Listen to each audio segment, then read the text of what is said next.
नमस्कार मित्रों, मेरा नाम है आदित्य। आप देख रहे हैं एडवोकेट आदित्य यूट्यूब चैनल।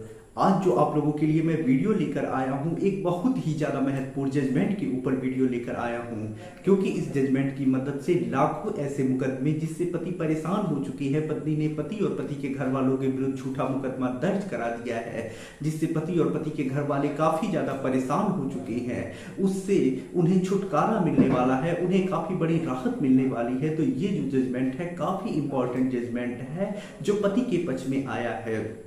तो आइए इस जजमेंट के बारे में डिटेल में समझने से पहले मैं आपसे दो महत्वपूर्ण बातें बता देता हूं। पहली चीज तो ये कि मेरी एक किताब पब्लिश हुई है जिसका नाम है legal guide for husband in matrimonial cases. अब देखिए, जैसा इस किताब का नाम ही है legal guide for husband in matrimonial cases, वैसा ही इस किताब का उद्देश्य भी है।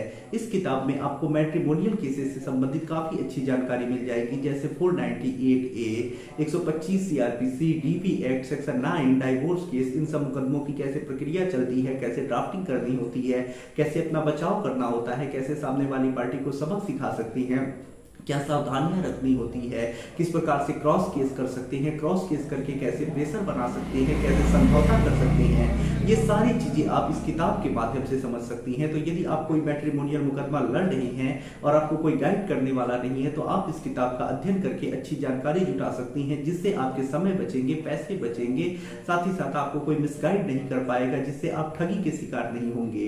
तो इस किताब को बाई करने के लिए मेरा व्हाट्सएप नंबर स्क्रीन पे दिखाई दे रहा होगा, उस पर मैसेज करिएगा। किताब का जो मूल्य है वो 600 रुपए है, जिसमें 100 रुपए कोरियर चार्ज है। दूसरी जो महत्वपूर्ण बात है वो ये है कि मेरा एक ग्रुप स्टार्ट हुआ है।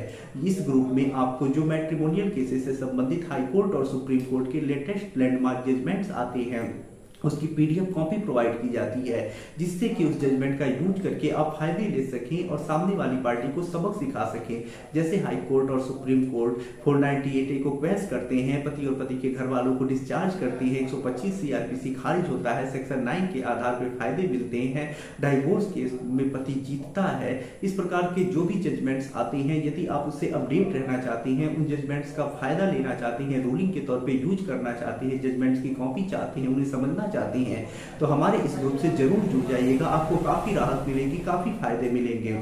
तो यदि आप जजमेंट्स पढ़ना चाहते हैं, अपडेट रहना चाहते हैं, उससे फायदे लेना चाहते हैं, तो हमारे इस ग्रुप से जरूर जुड़ जाएं।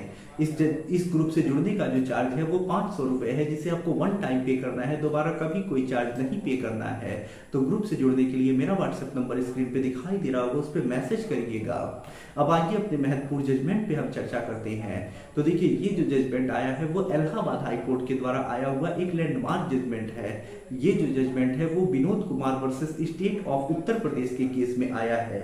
अब देखिए, इस मामले में पत्नी ने पति और पति के घर वालों के विरुद्ध झूठा 498A का मामला दर्ज कराया था। इसी संबंध में इलाहाबाद हाई कोर्ट ने मामले को क्वेश किया और एक लैंडमार्क जजमेंट दिया, एक लैंडमार्क टिप्पणी भी की है, जिससे कि लाखों पति और पति के घर वालों को फायदा मिल सकता है। तो आइए इस मामले को समझते हैं। तो देखिए, इस मामले में होता कुछ ऐसा है कि शादी के बाद पत्नी आरोप लगाती है कि जो पति और पति के घर वाले हैं, यानी टोटल 9 लोग हैं, वो लोग पत्नी को स्नेह नहीं करती हैं, बल्कि उसे प्रताड़ित करती हैं, शारीरिक मानसिक रूप से प्रताड़ित करके परेशान करते हैं और उसे घर से निकाल दिए हैं।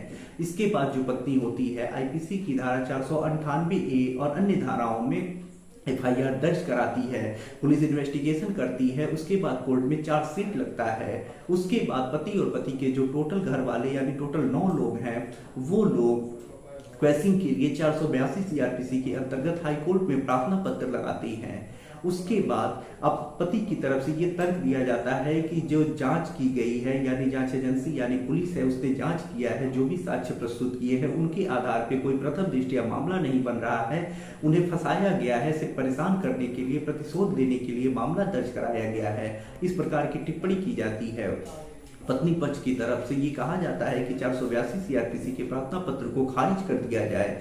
कोर्ट जब पूरे मामले को देखता है तो कोर्ट ये कहता है, कि यहाँ आरोपी संख्या 1, 2, 3 यानी पति के माता पिता जो है उनके ऊपर तो कुछ मामले ऐसे हैं, जो कुछ आरोप ऐसे हैं जिससे कि प्रथम दृष्टया मामला बन रहा है, लेकिन आरोपी संख्या 4 से लेके 9 तक जो है वो ब्रदर इन लॉ और सिस्टर इन लॉज है।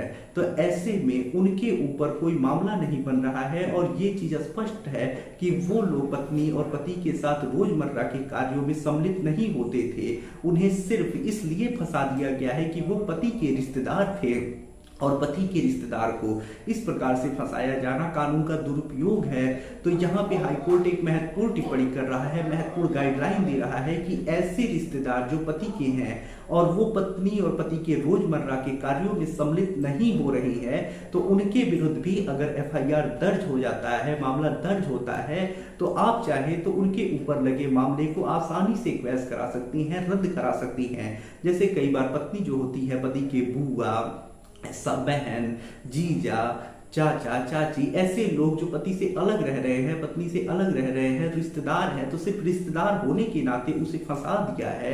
आपके मामले में ऐसा भी हुआ होगा, तो आप चाहे तो आप इस जजमेंट का यूज करके रूलिंग के तौर पे लगा के अपने रिश्तेदारों को इस झूठे मामले से बाहर निकाल सकती हैं, जिससे कि आपके ऊपर बन रहा जो प्रेशर है, जिससे आप काफी परेशान हैं, वो कम हो जाएगा। आप आसानी से इस मामले से निकल पाएंगे।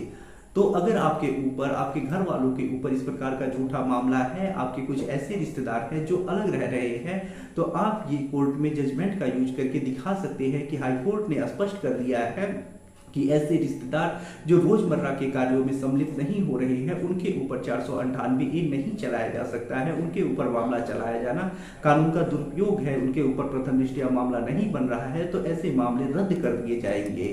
तो यदि आप इस जजमेंट की कॉपी डाउनलोड करना चाहते हैं, तो जो मैंने ग्रुप बताया उससे आप जुड़ जाइएगा। यदि आप किसी कानूनी समस्या से परेशान हैं और ऐसे में आप मुझसे फोन पे बात करके अपनी कानूनी समस्या का समाधान प्राप्त करना चाहते हैं, तो मेरा व्हाट्सएप नंबर स्क्रीन पे दिखाई दे रहा होगा, उस पर मैसेज करके अपॉइंटमेंट बुक करा के आप मुझसे कॉल पे बात कर सकते हैं। यदि आपको वीडियो पसंद आया हो तो वीडियो को लाइक करें, अपने दोस्तों के साथ शेयर करें, और यदि आप चैनल पे नए हैं तो चैनल को सब्सक्राइब करके बेल आइकन को दबाएं। मिलते हैं नए वीडियो के साथ अगले दिन, तब तक के लिए जय हिंद, जय भारत।